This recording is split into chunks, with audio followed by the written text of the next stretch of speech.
அனைவருக்கும் வணக்கம்பா. தமிழச்சி அனுசூயா தற்போது தமிழிலிருந்து இன்றைக்கு நான் படித்த புதிய கருத்துக்களை உங்களிடம் பகிர்ந்து கொள்கின்றேன்பா. குறிப்பாக சங்க காலம் பற்றிய புதிய புதிய செய்திகள், சரிங்களா? அதனை கான்செப்ட் கொஸ்டின் பேப்பர்ஸ் பார்த்து வருகின்றோம். அதன்படி இன்றைக்கு 29வது மாதிரி வினாத்தாளாக காண இருக்கின்றோம்ப்பா. வீடியோவை முழுமையாக பாருங்கள். நன்றி. வாங்க வீடியோக்குள்ள போகலாம்.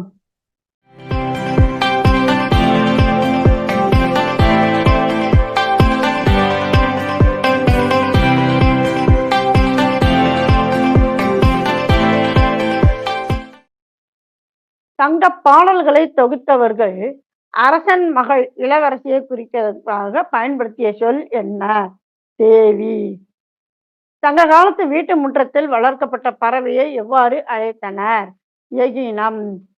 பார்த்தீங்கன்னா நல்லா அதனுடைய தோகையானது அப்படியே பளீர்னு இருக்கும். அந்த மாதிரியான ஒரு வெண்மையான நிறத்தில் கொண்ட தோகையை கொண்டது இந்த எகினம்ன்ற பறவைங்கப்பா.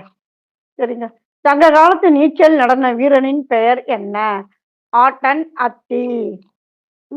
கண்ணதாசனுடைய ஆட்டன் அத்தி ஆதிமந்தி கதை நம்ம படித்திருக்கின்றோம் இல்லைங்களா? அதாவது மிக அழகாக நீச்சல் செய்யக்கூடியவன், அதே சமயத்துல அதில் நடனமும் ஆடக்கூடிய தரம் படைத்தவன். இவன் மீது காவிரியும் இந்த ஆசை கொண்டு அவனை கடத்தி கொண்டு போனதாக, அதன் பிறகு மருது என்பவள் அவனை காப்பாற்றியதாக, இந்த மாதிரி கருத்துக்கள்லாம் நம்ம பார்த்திருக்கோம். சரிங்களா? பிறர் தவறு செய்தால் அதற்காக தான் நாணுகின்ற போர் வீரன் யார்? ஏரைக்கோன் என்கின்ற போர் வீரன்.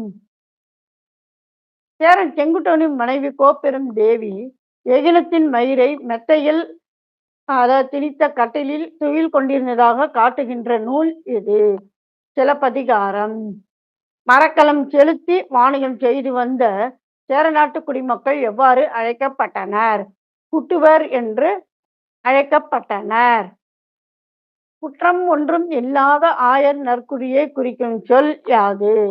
ஆவின் நன்குடி. அதாவது சின்ன அளவு குற்றம் கூட இருக்காதான் அந்த ஊர்ல. அப்படிப்பட்ட அந்த ஒரு ஊரினுடைய பெயர் ஆவின் நன்குடி. சரிங்களா? இவர்கள் இடையர்கள் எனப்படுகின்றவர்கள், ஆடு மாடு மேய்க்கின்ற கூட்டத்தினை சார்ந்தவர்கள். கொள் என்னும் பயிர் வகை எவ்வகை நிலத்ததாகும்? முல்லை நிலத்ததாகும். அதாவது கொள்ளு பயறு அப்படின்னு சொல்லுவோம்.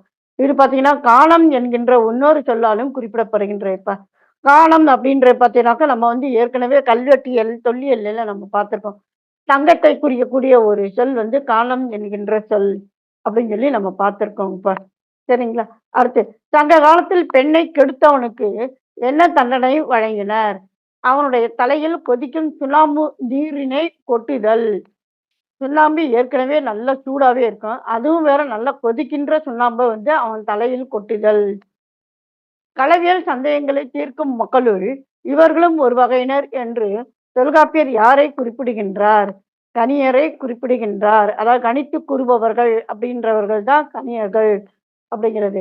பாணன் முதலானவர்கள்லாம் களவியல் சந்தேகங்களை தீர்க்கின்ற மக்களில் ஒருவர், அதே போன்று கணியரும் ஒருவர் என்று அவர் கூறுகிறார். அது இந்த தொடர்ல இந்த கணியர் அப்படிங்கிற சொல் வருகின்றது. இப்ப சரிங்களா? கணியரும் ஒரு வகையினர் அப்படின்னு சொல்லி தொல்காப்பியர் கூறுகின்றார். சரிங்களா? அதனால்தான் பிற மக்களை இங்கே குறிப்பிடப்படவில்லை. அடுத்து, அணிலும் எலியும் ஓடாமல் இருக்க எவ்வகை நிலத்தவர் ஈந்து குரம்பையை கொண்டு கூரை அமைத்தனர்? பாலை நிலத்தை எயினார்கள். ஈந்த குரம்பைனா என்ன அர்த்தம்? ஈச்ச மரம் இருக்கு இல்லையா, அதனுடைய தொகை. ஈச்ச மரத்து ஓலை இது பார்த்தீங்கன்னாக்கா அப்படியே முள்ளு முள்ளா இருக்கும். அதை வச்சு என்ன செய்வாங்க? கூரையை அமைத்தார்கள். எதுக்காக?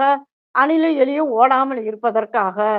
சரிங்களா? அந்த மாதிரி செய்தவர்கள் யார் அப்படின்னாக்கும் பாலை நிலத்து மக்கள். பாலை நிலத்து மக்கள்னா எயினர் தான். சரிங்களா? அடுத்து, பாணர்களுக்கு நல்கும் பரிசிலை பாண்டில் என்னும் தேர் வண்டியில் ஏற்றி வண்டி ஓட்டும் பாகனோடு அனுப்பி வைக்கின்ற வள்ளல் யார்? ஓய்மா நாட்டு நல்லிய கோடன். குரங்கை போன்ற குள்ளமான வழிப்போக்கர்களின் பொருட்களை கவர்ந்து உண்ணுகின்ற மக்களை புறநானூறு எவ்வாறு குறிப்பிடுகின்றது? கூலியர் என்று குறிப்பிடுகின்றது. பார்த்தீங்கன்னாக்கா சாதாரண வழக்கத்துல மக்கள் கூலியர் அப்படின்னாக்கா பேய் அப்படின்னு சொல்லி சொல்லுவாங்க. பேய் கிடையாது.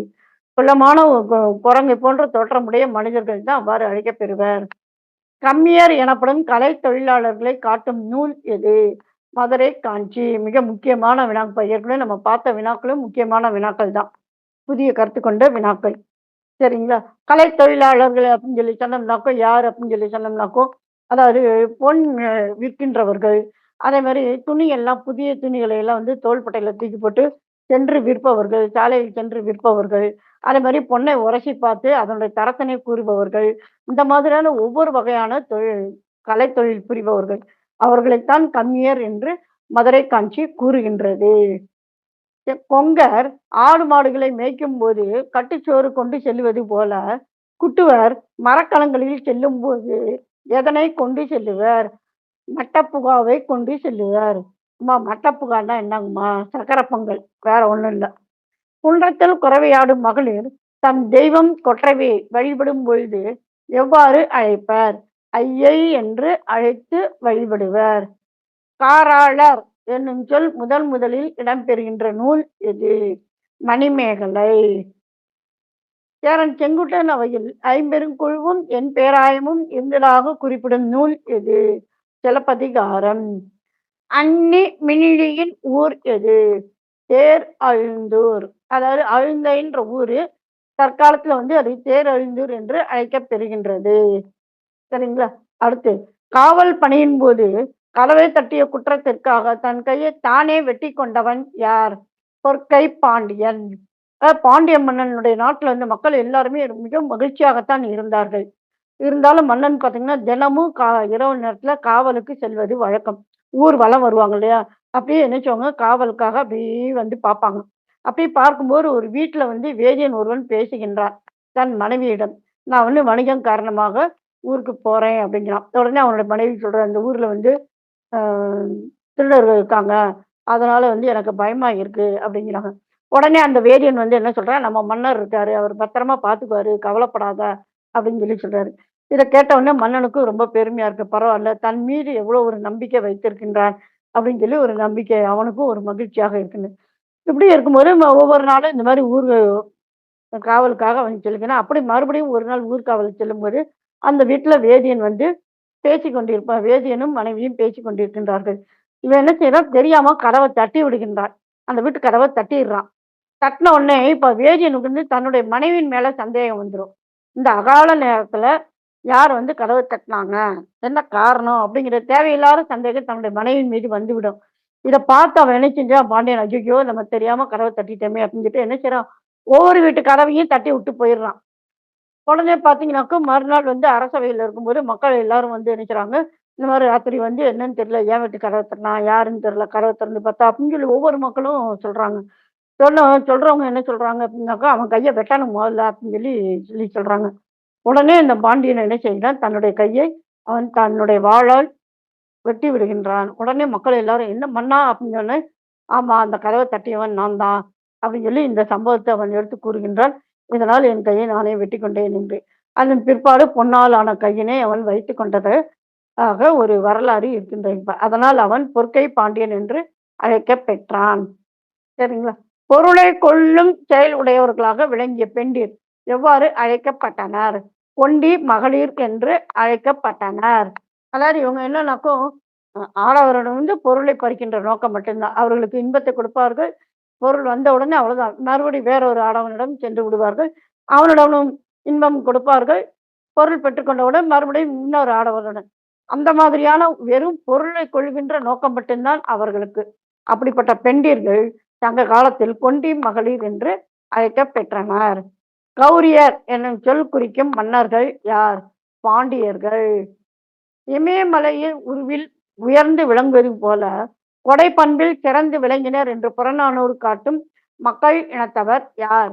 ஆய்குடி மக்கள் இனத்தவர். அரசனின் ஆணையை முரசறைந்து அறிவிப்பவனை கம்பர் எவ்வாறு குறிப்பிடுகின்றார்? வள்ளுவன் என்று குறிப்பிடுகின்றார். உடம்பின் உரைக்கும் உரையா நாவின் படம்புகு, இந்த இடத்துல ஒரு சொல் விடுபட்டிருக்கு என்று யாரை சங்க பாடல் குறிப்பிடுகின்றது? மிலேச்சரை குறிப்பிடுகின்றது. முக்கியமா பாத்தீங்கன்னா பாண்டியர்கள் அவங்க என்ன செய்வாங்க அப்படின்னாக்கும், இந்த மிலேச்சரை வந்து தம்முடைய காவல்காரராக வைத்திருந்தார்கள். அவர்கள் பாத்தீங்கன்னாக்கும் பேச மாட்டார்கள். இன்னும் சில நூல்கள்ல பார்த்தீங்கன்னாக்கா, அவரை அடிமைகளாக வைத்திருந்தனர் என்று கூறுகின்றது சில நூல்கள். சரிங்களா? அப்ப அவங்க வந்து உடம்புல தான் அவங்களுக்கு பலம் இருக்கும். ஆனா வந்து அவங்களுடைய பே அவங்களால வந்து பேச முடியாது. அதான் "உரையா நாவின் படம் புகு மிலையேற்ற" அப்படிங்கிறது. சரிங்களா? அப்ப இந்த பதிவு வெறும் சங்க காலம் குறித்த கருத்துக்களை கொண்ட மாதிரி வினாத்தாள் நம்ம பார்த்தோம்ப. இதே மாதிரி மாதிரி வினாக்கள் சங்க காலம் குறித்த வினாக்கள் இருக்கின்றனப்ப. எட்டுத்தொகை, பத்துப்பாட்டு இந்த மாதிரி சங்கம் மருவிய காலத்து 11 கீழ்க்கணக்கு, அதை தவிர இன்னும் சில வினாக்கள் இருக்கின்றன. அதேபோன்று அட்டவணையும் இருக்கின்றனப்பா. சரிங்களா? இந்த அட்டவணையையும் இணைக்கிறேன்ப்பா. இது தொடர்பான வேறு வேறு சில பதிவுகளையும் இணைக்கின்றேன். இணைத்து படியுங்கள். சரிங்களாப்பா? இந்த வினாத்தாள் நிச்சயமா உங்களுக்கு பயன் தந்திருக்கும் அப்படின்னு நான் நம்புறேன்ப்பா. நிச்சயம் சுவையாக இருந்திருக்கும். கருத்துக்கள் புதிதாக இருந்திருக்கும். பயனுள்ளதாக இருந்திருக்கும் என்று நான் நம்புகின்றேன்ப்பா. உங்கள் கருத்துக்களை கருத்து பெட்டியில் குறிப்பிடுங்கள். சரிங்களாப்பா? மீண்டும் ஒரு புதிய பதிவில் சந்திப்போம். நன்றி. வணக்கம்.